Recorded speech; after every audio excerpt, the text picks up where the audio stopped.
क्या आपने कभी महसूस किया है कि आपका मन कभी शांत नहीं होता? हर वक्त बस एक तूफान चलता रहता है। सवाल, चिंता, अंतहीन सोच। इंसान का सबसे बड़ा शत्रु कोई बाहर नहीं बल्कि उसका अपना मन है। सोते हुए भी दिमाग थमता नहीं। कल ऑफिस में क्या होगा? मैंने सही निर्णय लिया या नहीं? क्या कोई मुझे समझेगा? क्या मैं असफल तो नहीं हो जाऊंगा?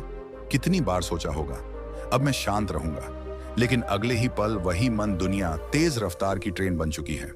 हर कोई भाग रहा है, हर कोई चिंता में डूबा है, और आप सोचते हैं क्या मेरे पास भी स्थिरता हो सकती है?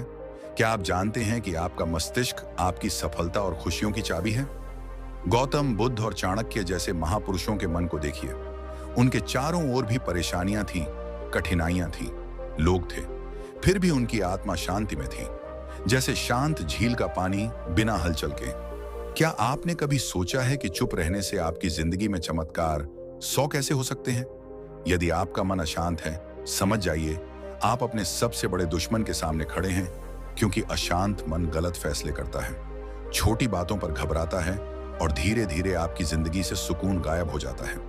हमारे जीवन में सारा खेल हमारे मन का है, जो इस मन के खेल को जान गया।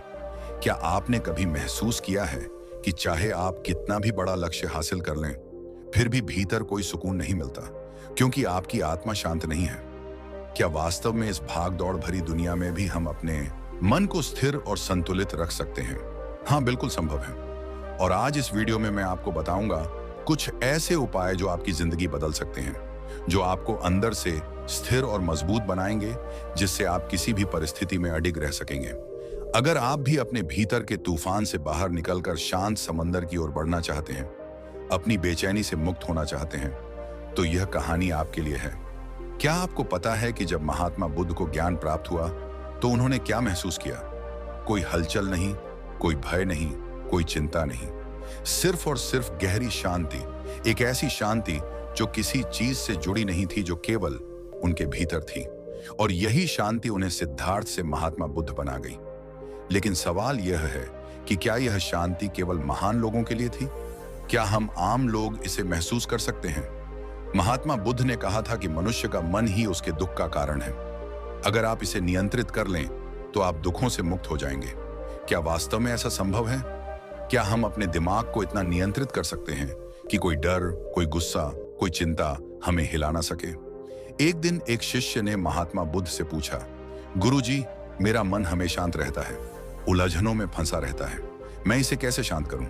महात्मा बुद्ध मुस्कुराए और बोले, इस प्रश्न का उत्तर पाने के लिए एक कटोरे में पानी भरो और मुझे लेकर आओ। शिष्य ने कटोरे में पानी भरा और महात्मा बुद्ध के पास ले आया। महात्मा बुद्ध ने कहा, अब इसे हिला दो। शिष्य ने कटोरे को हिलाया और पानी में लहरें उठने लगी, इधर उधर छलकने लगा।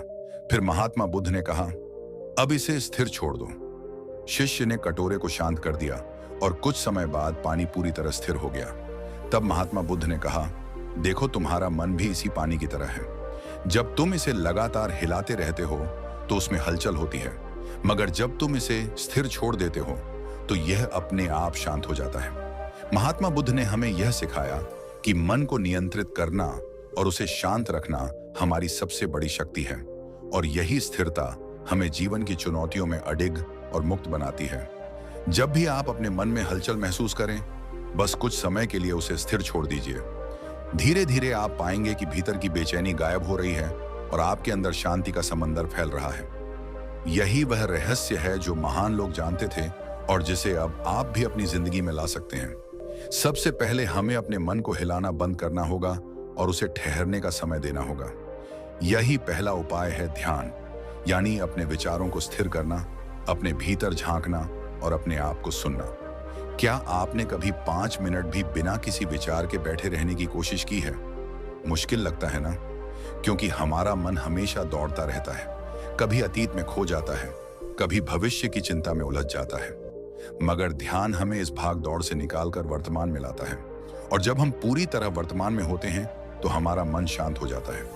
महात्मा बुद्ध कहते थे, अगर तुम अपने मन को नियंत्रित करना चाहते हो तो सबसे पहले अपनी सांसों को नियंत्रित करो, क्योंकि जब सांसें तेज होती हैं तो विचार भी तेज होते हैं, और जब सांसें स्थिर होती हैं तो मन भी स्थिर होता है। इसलिए हर दिन सिर्फ 5 मिनट के लिए